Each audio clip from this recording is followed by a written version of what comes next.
Bienvenida o bienvenido a esta inmersión en la figura de Susan B. Anthony, una pieza clave, sin duda, en la historia de los derechos de la mujer en Estados Unidos. Hola, un placer estar aquí para analizarla. Tenemos una selección interesante de material, fragmentos biográficos que nos dan contexto, análisis de sus ideas políticas y éticas, detalles de sus estrategias, a veces, sorprendentes, y también miradas críticas más recientes que la observan con mayor complejidad, incluyendo esas difíciles tensiones raciales dentro del propio movimiento sufragista. Sí, hay bastante tela que cortar, la verdad. No es una figura sencilla. La misión de hoy es intentar comprender a fondo quién fue Susan B. Anthony.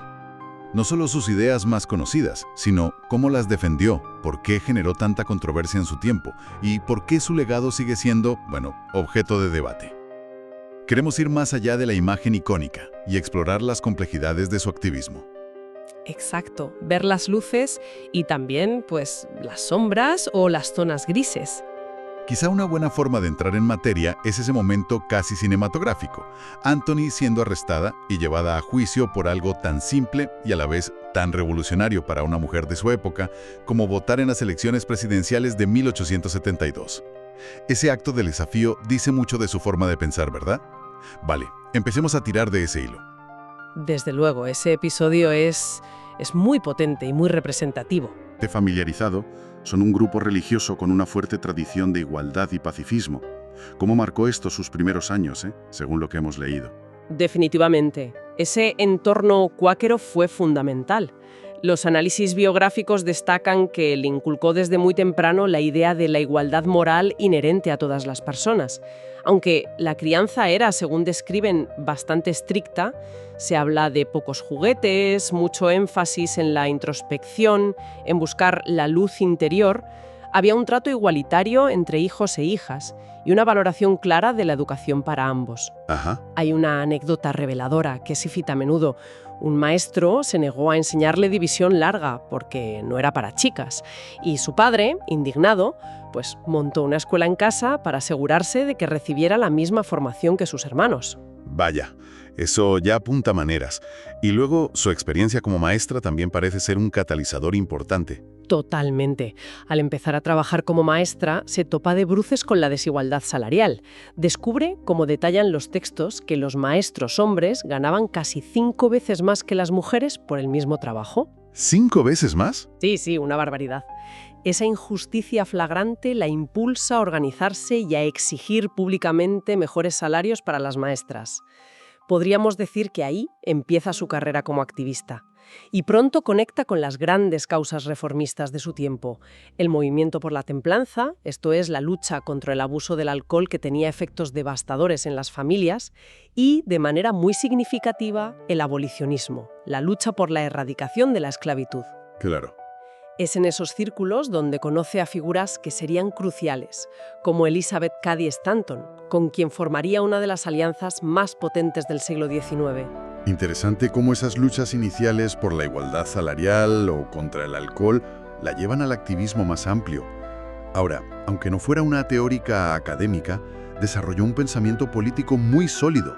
Podríamos destilar, los ejes centrales de su argumentación a favor de los derechos de la mujer. Sí, los análisis de su pensamiento suelen identificar 3 pilares. El primero es la apelación a los derechos naturales. Anthony partía de la idea muy arraigada en la tradición liberal estadounidense, pero aplicada por ella de forma radical a las mujeres, de que derechos como el voto no son algo que el gobierno concede o deniega, sino que pertenecen a la persona por el hecho de serlo, son preexistentes a la ley. Entiendo. Su famoso voto de 1872 fue una manifestación práctica de esta creencia. Ella argumentaba que como ciudadana la Constitución ya le otorgaba ese derecho. O sea, no estaba pidiendo un favor o una nueva ley, sino que se reconociera un derecho que, según ella, ya existía en la letra o el espíritu de la Constitución. Una interpretación audaz para la época, desde luego. Exacto. Una interpretación que hoy podríamos llamar constitucionalismo activista. Y ese sería el segundo eje. Intentó usar las herramientas legales existentes, sobre todo la 14ª enmienda, ratificada tras la Guerra Civil, que definía la ciudadanía y prometía igual protección ante la ley a todas las personas, para argumentar que las mujeres, como ciudadanas, no podían ser excluidas del voto. Claro. usar la propia ley contra la exclusión. Eso es. Su acto de votar fue, por tanto, mucho más que una protesta. Fue una estrategia legal deliberada y una afirmación filosófica sobre qué significaba ser ciudadana. Y me parece que había un tercer elemento que conectaba ese derecho al voto con la vida material de las mujeres, ¿no es así? No era solo una cuestión abstracta de derechos. Y argumentaba que, sin poder político, las mujeres no podrían cambiar las leyes que las discriminaban en aspectos muy concretos. Salarios injustos, la imposibilidad de poseer propiedades una vez casadas, la pérdida automática de la custodia de los hijos en caso de divorcio. Cuestiones muy tangibles. Muy tangibles, sí. Para ella, el voto era la herramienta fundamental para conseguir autonomía real y justicia material. Algunos análisis describen su filosofía como una especie de liberalismo republicano muy pragmático, enfocado en la dignidad, la autonomía individual y la participación cívica, pero siempre con un ojo puesto en los resultados concretos. Una idea bastante radical en su tiempo: conectar el voto directamente al bolsillo y al hogar. Impresionante esa visión tan conectada a la realidad. Y para llevar estas ideas adelante, ¿qué métodos utilizaba? Mencionamos el voto ilegal, pero su activismo fue mucho más allá, supongo. Fue una estratega incansable y muy versátil. Combinaba esa argumentación moral sobre derechos naturales con tácticas realmente diversas. Por un lado, una labor de difusión y persuasión masiva. Se calcula que dio entre 75 y 100 discursos al año, durante 45 años. 45 años dando discursos. Vaya. Sí. Viajaba sin descanso por todo el país y también por Europa, a menudo en condiciones muy duras para llevar su mensaje. Era una organizadora nata, creando redes, asociaciones, recogiendo firmas. Además, entendió pronto el poder de la prensa. Cofundó el periódico The Revolution con Stanton precisamente para tener una plataforma propia. Tener voz propia, fundamental. Y, por supuesto, no dudó en recurrir a la desobediencia civil calculada, como el voto de 1872, diseñada para provocar un caso judicial y forzar un debate público sobre la interpretación de la Constitución. Buscaba constantemente exponer la hipocresía entre los ideales proclamados y la realidad de la exclusión. Hablando de Stanton, esa colaboración de décadas fue legendaria. Pero no todas las alianzas fueron tan duraderas o sencillas. Mencionabas antes su conexión con el movimiento abolicionista. Ahí parece que la cosa se complicó bastante, especialmente después de la Guerra Civil. Muchísimo. Ese es uno de los episodios más complejos y, dolorosos de su biografía, y los análisis históricos lo exploran en detalle. La relación con figuras como Frederick Douglass, un ex esclavo convertido en líder abolicionista y también un firme defensor del sufragio femenino, fue inicialmente de colaboración estrecha. Lucharon juntos por la abolición de la esclavitud, pero todo saltó por los aires con el debate sobre la 15ª enmienda a la Constitución. La 15ª enmienda, ratificada en 1870, para situarnos, garantizaba el derecho al voto independientemente de la raza, color o condición previa de servidumbre, pero crucialmente usaba la palabra male, varón, excluyendo explícitamente a todas las mujeres, blancas y negras.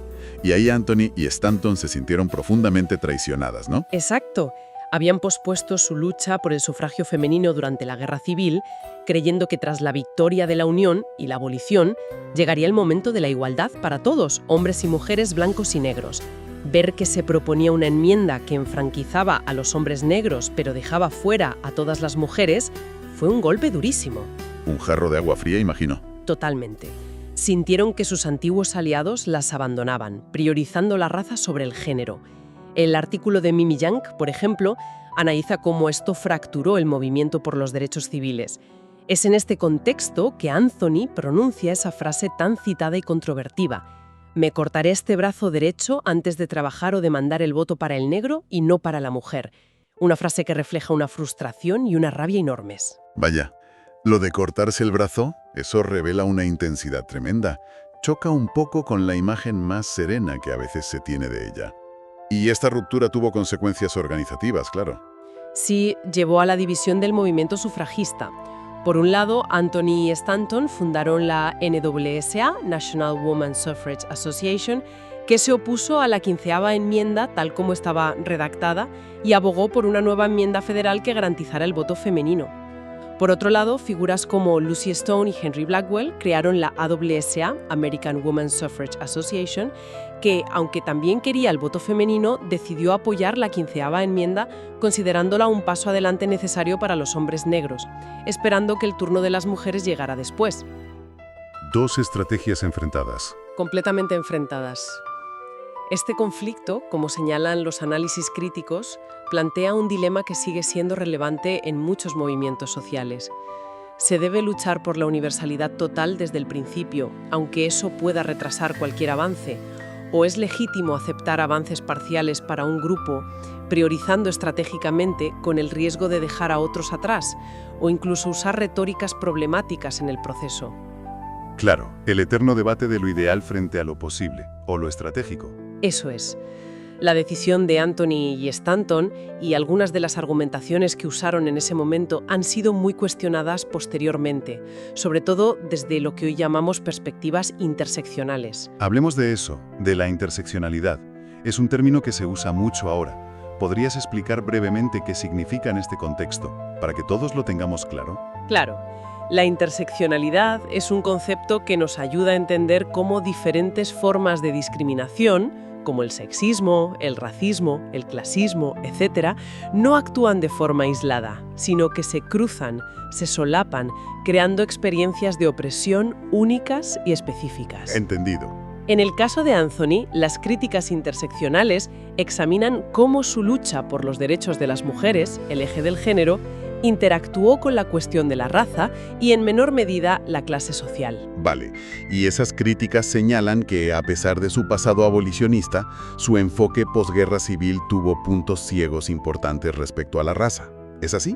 Sí, la visión actual de su legado es así de compleja. Se reconoce su papel absolutamente pionero, fundamental, pero no se pueden obviar ciertas decisiones y discursos. Tras la amarga experiencia con la 15ª enmienda, algunas estrategias de la NWSA, liderada por Anthony Stanton, tendieron a privilegiar los intereses de las mujeres blancas, de clase media y educada. Ajá. Hay documentación que muestra cómo, en ocasiones, llegaron a utilizar argumentos nativistas o incluso racistas, sugiriendo que las mujeres blancas educadas merecían el voto más que los hombres negros o los inmigrantes recién llegados. Como subraya el artículo de Young que mencionábamos, aunque Anthony mantuvo relaciones personales con activistas negras, sus prioridades estratégicas en momentos clave y su retórica contribuyeron a veces a marginar las preocupaciones específicas de las mujeres afroamericanas dentro del movimiento sufragista general. Se menciona a menudo como ejemplo de esta tensión el desfile sufragista de 1913 en Washington, D.C., ya organizado por una generación más joven de activistas, ¿no? Correcto. Aunque Anthony ya había fallecido para entonces, ese incidente es muy ilustrativo de las dinámicas que persistían. La organizadora principal, Alice Paul, queriendo evitar conflictos con las delegaciones del sur, propuso que las participantes afroamericanas marcharan en una sección separada al final. Segregadas, vamos. Exacto. Figuras como Ida B. Wells Barnett y las mujeres de la hermandad Delta Sigma Theta, entre ellas Mary Church Terrell, que sí había conocido y colaborado con Anthony, se negaron rotundamente a ser segregadas. Muchas desafiaron la directiva y marcharon con sus delegaciones estatales o profesionales. El incidente muestra esa doble conciencia de la que hablaba el intelectual W.E.B. Du Bois. La lucha simultánea de las mujeres negras contra el sexismo dentro de su comunidad y contra el racismo dentro del movimiento feminista. Qué complicado debió ser eso. Muchísimo. El sufragio femenino fue una victoria enorme, pero los análisis dejan claro que la igualdad racial quedó como una asignatura pendiente en ese momento. ¿Y qué hay de las críticas sobre la clase social? ¿Se aborda también esa dimensión en las fuentes? Sí, aunque quizás con menos énfasis que la cuestión racial.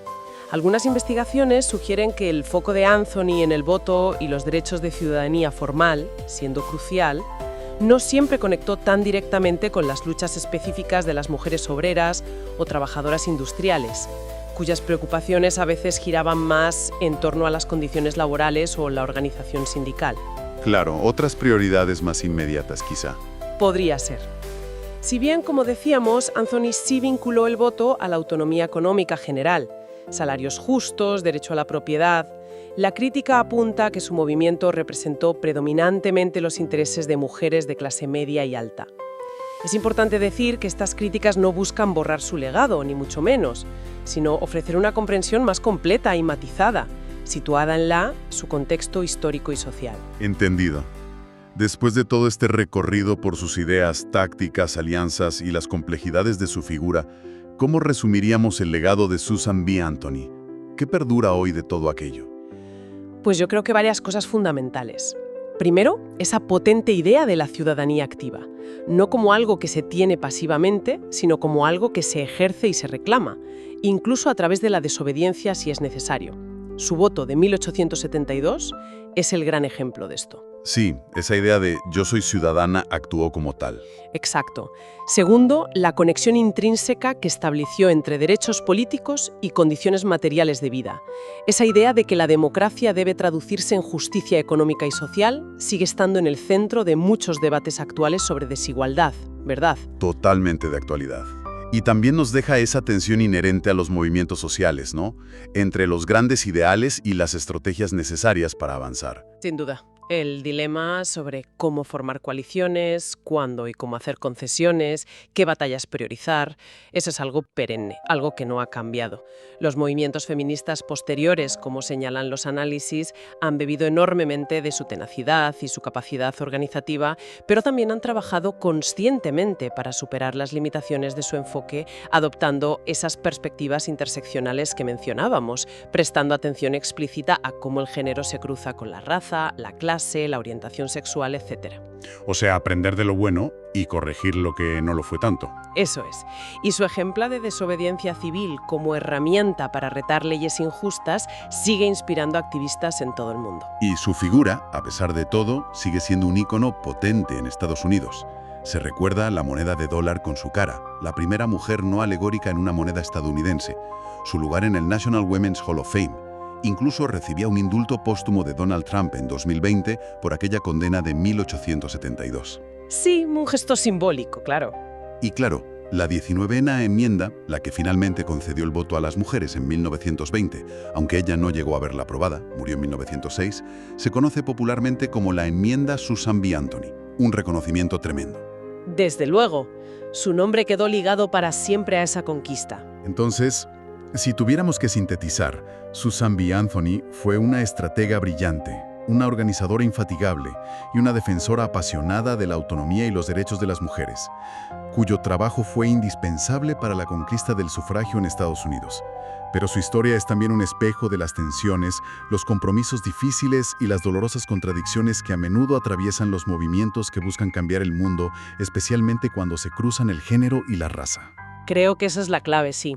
Los análisis más interesantes hoy en día nos invitan a abordarla en toda su complejidad, reconocer sus logros monumentales, que ayudaron a expandir la democracia, de forma innegable, pero sin pasar por alto los prejuicios de su época, las exclusiones o las estrategias que hoy nos resultan problemáticas. No idealizar, sino comprender.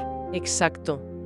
La historia del sufragio es un recordatorio potente de que la lucha por la igualdad rara vez es sencilla o lineal y que a veces, lamentablemente, las victorias para un grupo se construyen sobre heridas o exclusiones que afectan a otros. Es una lección dura, pero importante. Nos deja pensando. Las fuentes nos han mostrado cómo Anthony y otras líderes tomaron decisiones tácticas muy duras, a veces priorizando el avance de las mujeres blancas y usando argumentos que hoy consideramos inaceptables. Y eso nos lleva a una reflexión final quizá. ¿Cómo vemos dilemas parecidos hoy en los movimientos por la justicia social? ¿Dónde está la línea entre la alianza estratégica necesaria y el compromiso moral que ya no es aceptable? ¿Cómo se gestiona esa tensión constante al luchar por un mundo que sea verdaderamente justo e inclusivo para todas y todos? Esa es la pregunta del millón, ¿verdad? No hay respuestas fáciles. No, desde luego. Pero es algo sobre lo que sin duda merece la pena seguir dándole vueltas, una cuestión para reflexionar.